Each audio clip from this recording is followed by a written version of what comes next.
Hello everyone, welcome back to my channel Sushma simple life. और आज मैं आपके लिए लेकर आई हूँ ये बॉम्बे हलवा की रेसिपी। ये बहुत ही चूई और डिलीशियस बनता है। इसका टेक्सचर कुछ रबड़ के जैसा होता है, तो इसका नाम रबड़ हलवा भी है। ये लोग इसे कराची हलवा भी बोलते हैं। तो चलिए हम इसे बनाते हैं। देखिए कितने कमाल का टेक्सचर है, ये रबड़ की तरह है। बहुत ही चूई, बहुत ही डिलीशियस और बहुत ही ये कमाल का शीशे की तरह ट्रांसपेरेंट बन के तैयार होता है। तो चलिए हम इसे बनाते हैं।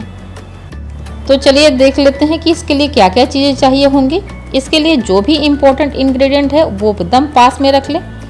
मैंने लिया है ये 1 कप कॉर्नफ्लोर। कॉर्नफ्लोर ईजिली किसी भी किराना स्टोर में आपको मिल जाएगा। ये 100 ग्राम कॉर्नफ्लोर है।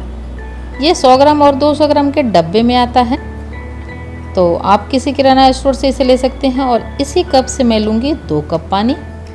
इसका एक बैटर तैयार करूँगी। पतला सा घोल तैयार करना है और इसे साइड में रख लेना है।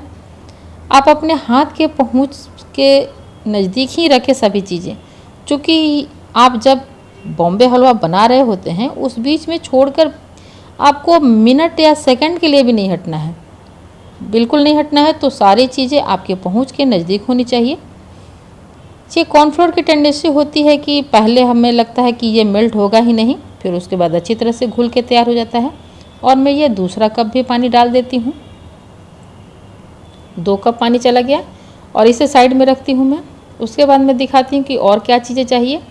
सभी चीज़ें हमें इकट्ठा कर लेना है। ये कुछ ड्राई फ्रूट्स है, बादाम और काजू।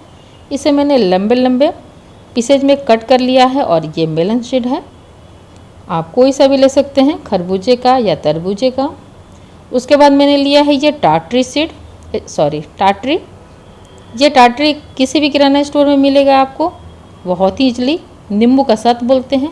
अगर आपके पास ना हो टाटरी तो आप लेमन जूस ले सकते हैं, 1 नींबू का रस। उसके बाद मैंने लिया है ये इलायची को, फ्रेश इलायची को। हरी वाली इलायची है, क्रश करके उसके छिलके हटा लिए हैं। मैं इलायची का पाउडर रेडीमेड यूज नहीं करती हूँ, फ्रेश तैयार करती हूँ। और ये है चीनी। जिस कप से मैंने लिया था कॉर्नफ्लोर, उस कप के सीधे डबल, यानी उससे ये डबल वाला कप है। तो ये 2 कप है चीनी डबल।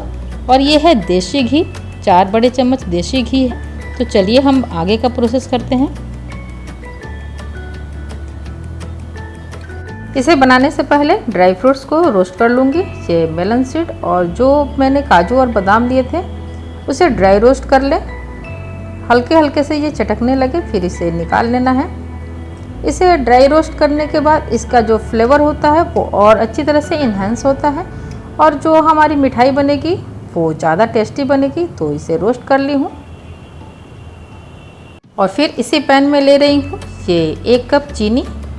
ये चीनी कॉर्नफ्लोर के सीधे डबल है। छोटे कप से कॉर्नफ्लोर था तो बड़े कप से ये चीनी है, इसके सीधे डबल।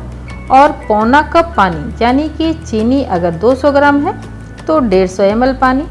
इसी कप से आधा कप और उससे थोड़ा सा ज़्यादा पानी डाल दे रही हूँ। इसी मेजरमेंट से बनाइए। आपकी जो ये मिठाई है बिल्कुल ख़राब नहीं होगी, मेजरमेंट सही होना चाहिए। चाहे आप कोई भी रेसिपी बना रहे हो, मेजरमेंट बहुत मायने रखता है। और टेम्परेचर, कुकिंग का जो टेम्परेचर है और चीज़ों का जो सही नाप तोल है वो रहे सही परफेक्ट, तो हमारी डिशेस बिल्कुल ख़राब नहीं होंगी। और चीनी को सिर्फ मेल्ट होने तक हमें पकाना है, इसकी चाशनी बिल्कुल नहीं बनानी है। जब चीनी अच्छी तरह से मेल्ट हो जाए उसके बाद हमें फ्लेम को बंद कर देना है, ताकि इसका टेम्परेचर कुछ और कम हो जाए। जब हम इसमें कॉर्नफ्लोर का जो लिक्विड तैयार है उसे डालेंगे तो अचानक से वो थक्का नहीं जमेगा। तो इसे थोड़ा ठंडा करना बहुत ज़रूरी है। ये शुगर सिरप मेरा ठंडा हो गया है और ये जो लिक्विड है उसे हल्के हाथों से मिलाते हुए इसे डाल दूंगी। और उसके बाद मैं फ्लेम करूंगी ऑन।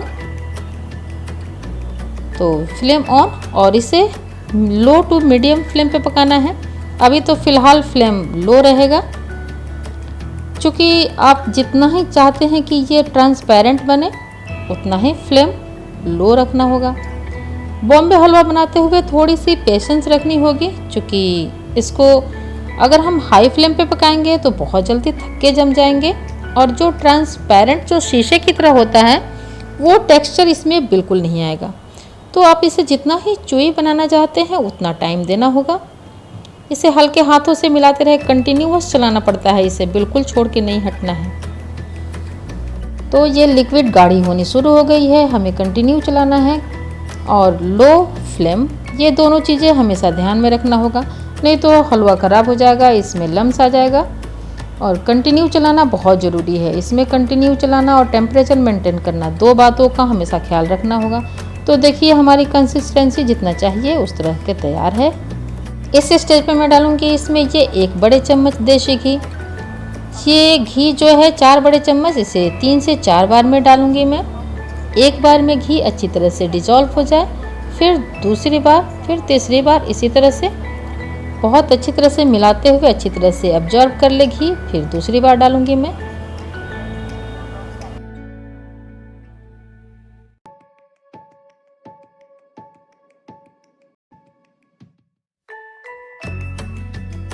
अब वो घी एब्जॉर्ब हो चुका है, फिर दूसरा चम्मच डाल दी मैं और फिर अच्छी तरह से मिक्स करूंगी। और इस स्टेज पे मैं इसमें डालूंगी फूड कलर। फूड कलर में डाल रही हूँ ऑरेंज कलर का, आपके पास जो अवेलेबल हो डाल सकते हैं। फूड कलर मार्केट में आता है लिक्विड फॉर्म में भी, आप येलो डाल सकते हैं, ग्रीन डाल सकते हैं। देखने में रंग बिरंगा दिखता है तो बच्चे इसे बहुत चाव से खाते हैं। वैसे ये इतना डिलीशियस होता है, बच्चे बड़े सबको पसंद आता है। और हाँ, एक और बात बताना भूल गई थी, एक स्क्वायर शेप का ये बॉल लिया है इसे जमाने के लिए, और इसे ग्रीस करके पहले ही रख लेना है, चूँकि ये हलवा बनने के बाद बहुत जल्दी में सेट होने लगता है, तो ये ग्रीस करके तैयार रखना है। मेरा हलवा बनते हुए आधा घंटा हो चुका है और इस स्टेज पे मैं डाल दूंगी ये टाटरी, थोड़े से पानी में घोल के।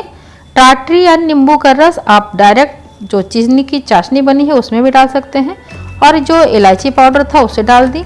और फिर मैं डालूंगी 1 बड़े चम्मच घी। इस तरह से 3 बड़े चम्मच घी हो गया, और जो बचा हुआ होगा उसे लास्ट में डालेंगे। देखिए कैसे शीशे की तरह ट्रांसपेरेंट हो चुका है मेरा ये हलवा। ध्यान रहे कि लो मेरा जो लो होना चाहिए, एकदम लो, बहुत ही लो टेम्परेचर पे इसे बनाना है। और फिर मैं डाल देती हूँ ड्राई नट्स 50%, आधा डाल दी, आधा डेकोरेट करने के लिए ऊपर से डालूंगी। आप नट्स अपने पसंद या अवेलेबिलिटी के हिसाब से डाल सकते हैं, जो अवेलेबल हो। और इसे अच्छी तरह से फिर चलाना है। और फाइनली जो घी बचा हुआ था वो मैं डाल दी हूँ इसमें, इससे अच्छी तरह से मिक्स करके। और फाइनली ये रेडी है। बहुत अच्छी तरह से इस पे ग्लेज आया है, शीशे की तरह ट्रांसपेरेंट हो चुका है। जब ये हलवा बन के तैयार हो जाता है तो पैन को ऑटोमेटिक ही छोड़ने लगता है। देखिए ये रिबन कंसिस्टेंसी बोलते हैं इसे, या रबड़ कंसिस्टेंसी बोलिए। ये रबड़ की तरह इसका टेक्सचर हो जाता है, इसीलिए इसका नाम रबड़ हलवा भी है। तो चलिए इसे हम जमाते हैं। ये फाइनली रेडी हो चुका है जमाने के लिए। देखिए इसमें कितना ग्लेज आया है। तो फाइनली इस हलवा को पोर करूंगी मैं ये ग्रीस किए हुए बोल में। देखिए कितना शानदार शीशे की तरह ट्रांसपेरेंट बन के तैयार हुआ है। आप अगर चाहते हैं आपका हलवा इतना ही बढ़िया बने तो सारे स्टेप, सारे मेजरमेंट और जो फ्लेम है उसको ध्यान रखें। उसके ऊपर से मैं डाल देती हूँ ये ड्राई नट्स जो बचा के रखी थी मैं, और उसको अच्छी तरह से थोड़ा थोड़ा सा प्रेस कर देना है ताकि ये उसके ऊपर अच्छी तरह से जम जाए। और इसका जो शेप जो उबड़ खाबड़ दिख रहा हो उसे बराबर कर दें इंस्टेंट, क्योंकि ये बहुत जल्दी जमना शुरू हो जाता है। और इसे रखना है हमें खुले में, यानी कि हवा में। इसे फ्रिज में नहीं डालना है जमने के लिए। 4 से 5 घंटे बाद हम इसे कट करेंगे। तो फाइनली ये 4 घंटे हो चुके हैं और अब मैं निकालूंगी इसके पीसेज आप अपने पसंद के हिसाब से निकाल सकते हैं। मैं इसे स्क्वायर शेप दे रही हूँ, आप चाहें तो इसे डायमंड शेप दे सकते हैं। तो मैं इसे दिखाऊंगी कि ये कितने अच्छे और कितने रबड़ की तरह बन के तैयार हुए हैं। एक पीस मैं इसमें से निकाल रही हूँ और फिर फाइनली मैं आपको दिखाती हूँ कि ये कितना बढ़िया बन के तैयार हुआ है। देखिए इसका टेक्सचर एकदम रबड़ की तरह बन के तैयार हुआ है, जैसे हम होटल से लाते हैं हलवाइयों की तरह बन के तैयार हुआ है हमारा होममेड ये कॉर्नफ्लोर का हलवा। ये बॉम्बे कराची हलवा बहुत ही डिलीशियस होता है। आप इसे 2 से 4 दिन तक स्टोर कर सकते हैं। तो गाइस कैसा लगा मेरा ये बॉम्बे कराची हलवा? आपको अगर पसंद आया हो और आप चाहते हो कि इस तरह की रेसिपीज और शेयर करूं मैं आपके साथ, तो मेरे चैनल पे बने रहें, मेरे चैनल को सब्सक्राइब करें, फैमिली एंड फ्रेंड में शेयर करें और हाँ, बेल का बटन ज़रूर दबाएं ताकि आपको मेरे अपकमिंग वीडियोज़ की नोटिफिकेशन सबसे पहले मिले। और कोई सजेशन हो तो मेरे लिए तो मेरे कमेंट सेक्शन में मेरे से ज़रूर बताएं। तब तक के लिए बाय।